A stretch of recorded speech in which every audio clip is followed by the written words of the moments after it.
Your reaction to being sold to is actually revealing your money block.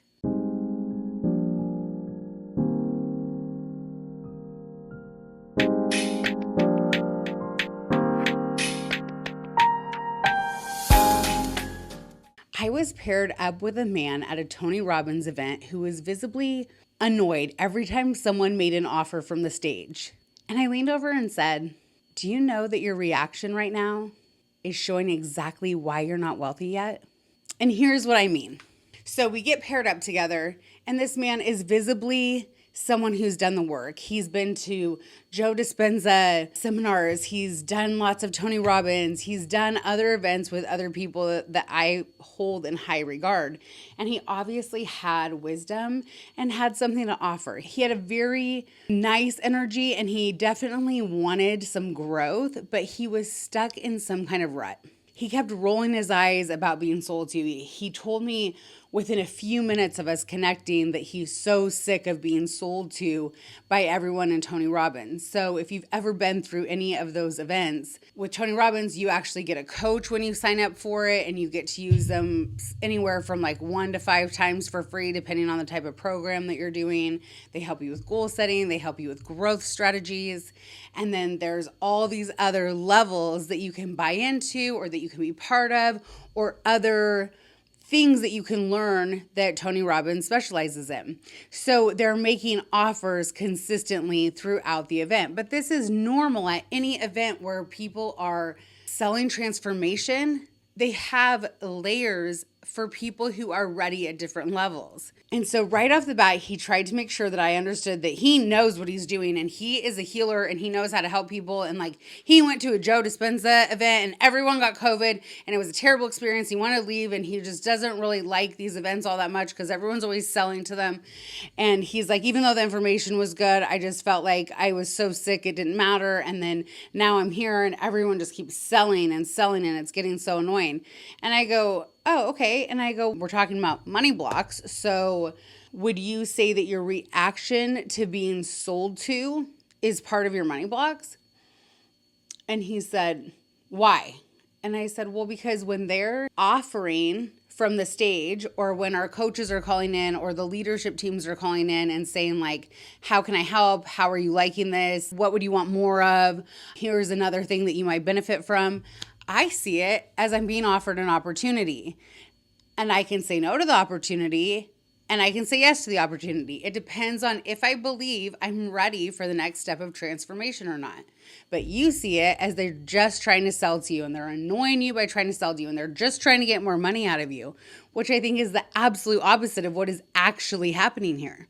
His face changed a little bit, like he was contemplating what was happening and trying to get the information. And by the end of the 3 days, I did feel like he opened up a little more and saw things more as an opportunity. But this just got me thinking, like, how many people, me included in the past, have reacted to being sold to in a negative way. Every offer that lands in front of you is neutral. It's just a door. You can walk through it or not. The offer itself has zero power over you, but your emotional reaction to it tells you everything about how you are wired to receive. When someone reacts with annoyance, what they are actually saying underneath is several things. They believe sales is manipulation, which means they believe receiving is unsafe. They believe they will be taken advantage of, which means they don't trust their own discernment. They believe opportunities are threats, which means abundance actually feels dangerous instead of available. This is not a personality preference. This is a money block wearing the costume of a boundary. A woman with their princess gene activated does not walk into a room on guard. She walks in open. She sees an offer the same way that she would see a beautiful dress in a store window. She can try it on, or she can leave it. It's not offensive. It's just there. She has the power to choose, but she never resents the store for displaying the dress. The woman who has suppressed her princess gene walks past the same window and feels sold to. She feels like the store is trying to take something from her. That closed defensive posture towards opportunity is exactly why abundance can't find her. You cannot receive with crossed arms. And the reason I wanted to talk about this today is because I see this all the time. So I started my career in the hair industry and I own a salon at this point in life. It's been 18 years. And there are certain things that we can do to ensure your hair structure. There's products that are actually created to make sure that while we're blonding you, we don't break you. So yes, we can be careful, we can watch, we can be slow, but a lot of people want a miracle from dark to light. And when we use things like K18, Olaplex, and other keratin and structured treatments that were meant to keep the hair structure intact, we have a higher success rate at actually keeping the hair healthy. However, those additional services cost more money.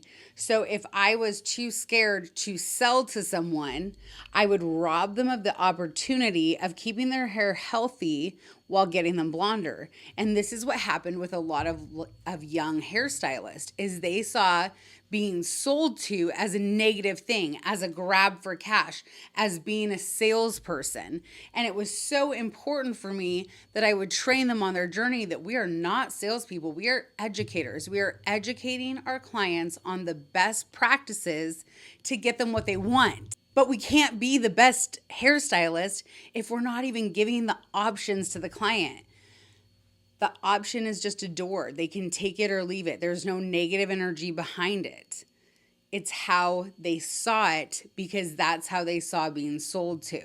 I remember one time I had this great client. She actually ended up being a really good friend of mine. She's still a friend of mine, but I was doing her hair and then our schedules didn't work anymore. And in our salon, I would have an assistant for over about a year. And then as they moved on, if my schedule got too crazy, my clients would start to see my last assistant because they felt comfortable with them, and that would help build their clientele. So I had passed one of my clients on to someone who used to be my assistant.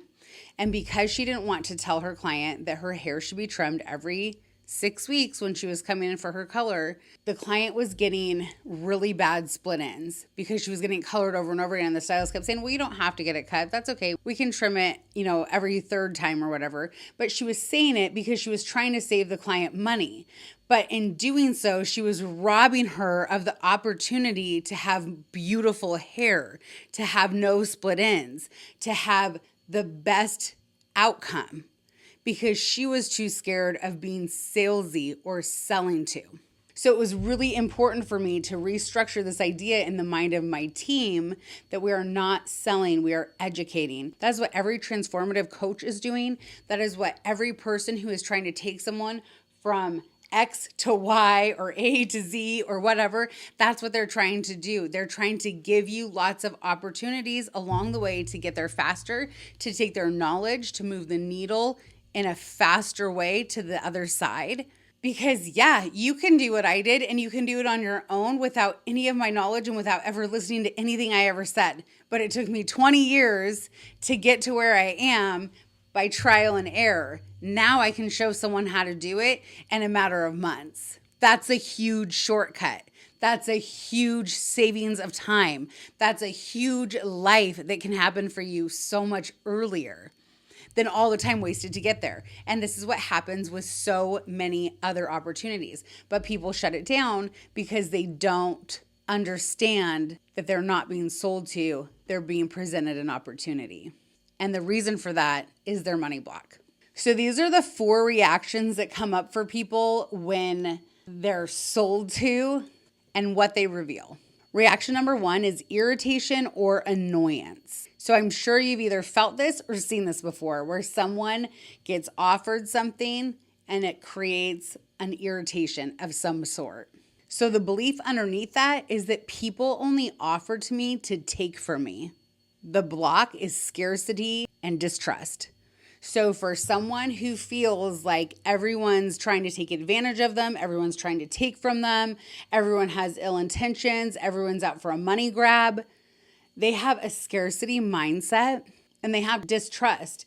And this can happen from childhood situations. It can happen from things that parents said. I've had people I love tell me I'm crazy for going to Tony Robbins seminars, which Tony Robbins changed my entire life. He turned around everything, the way that I thought, changed how I went about life. He changed my whole world. And then because of him, the people I got around and the people that I heard speak and the books I started reading and the things I started to do and the decisions I started to make started changing everything. But for someone with a scarcity mindset who doesn't think that anyone has good intentions and thinks that it's all a waste of money and a scam, they're going to constantly be stuck in their same loop of where they are.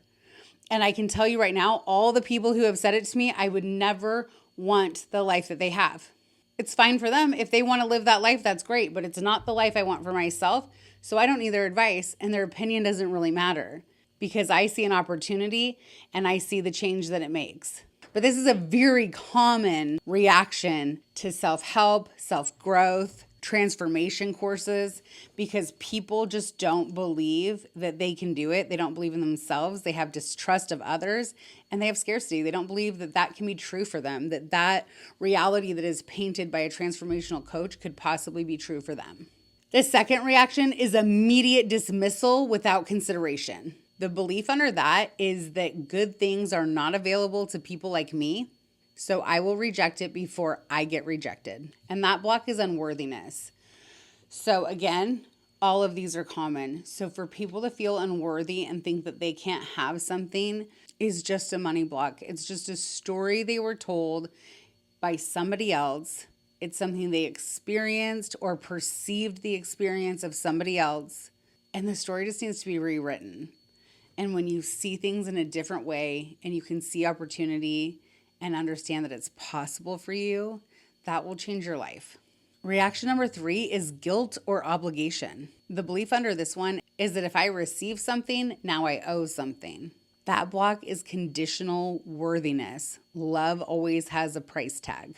So this is someone who truly believes tit for tat, right? Like, you do this, I have to do this. If you pay, I have to pay. If you give me a gift, I have to give you a gift. Like, they believe that everything has to be reciprocated. And because of that, they don't want to give themselves anything to owe back. So they don't allow themselves to receive, because receiving to them means having to give back, and not in a loving and fun contributional way. Reaction 4 is open discernment, considering it, and consciously choosing. This is the princess gene response. The belief under this is I am safe to receive and safe to decline. Abundance is always available. And I trust myself to know what is right for me. So I just want to challenge you to think about the last time someone made an offer to you. A sales pitch, an invitation, a business opportunity, anything. What was your immediate gut reaction before your logical brain kicked in? Write it down. Now ask yourself, if money was not an issue and I completely trusted my own judgment, would my reaction have been different? The gap between your actual reaction and your abundant reaction is exactly where the princess gene work needs to be done. So after my conversation, to bring it back with this man at Tony Robbins, I'm not sure what got through. I'm not sure what he needed to hear or what was me just trying to fix someone, but I felt very compelled to say this to him, and I'm not usually that direct with someone who's not paying for my help. He stayed a little defensive throughout the 3 days, but I did hear him talking to group leads and really trying to make breakthroughs. So hopefully he was able to uncover some of his money blocks. The most wealthy women I know are not wealthy because they said yes to every offer. They are wealthy because they stopped being afraid of the offer existing in the first place. That is the princess gene fully activated. She receives life as opportunity, not a threat. So because this is what we talked about today, I went ahead and added my money blocker quiz down in the comments so that you can take it and help yourself to uncover where you might need to do some work to really activate the princess gene inside of you. And if you're not aware of what the princess gene is, it is my framework on how we raise our standards. We start dreaming bigger. We start allowing ourselves to want more by removing all the blocks that told us that we didn't need that stuff. We don't want that stuff. We don't need that kind of life. We just need just enough. If I could just stay in this space forever, I'd be fine. All those stories that we've told ourselves because we didn't believe we could have everything, that's what Princess Gene activation is. It's getting rid of all the blocks and allowing yourself to live the biggest, fullest, most abundant life you could possibly ever dream.